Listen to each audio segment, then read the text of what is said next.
Eu gosto tanto de você que até prefiro esconder.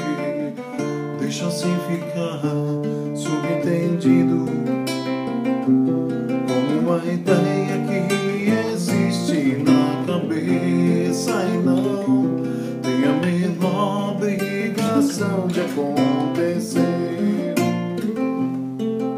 Eu acho tão bonito isto de ser abstrato, baby.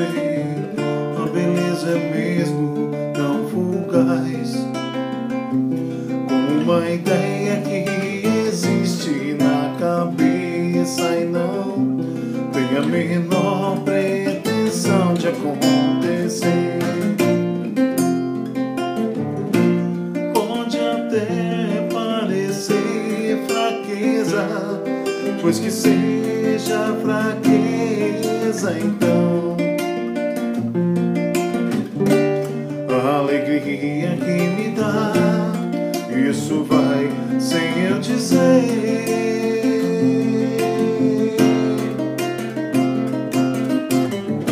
Se amanhã não for nada disso, caberá só a mim esquecer. O que eu ganho e o que eu perco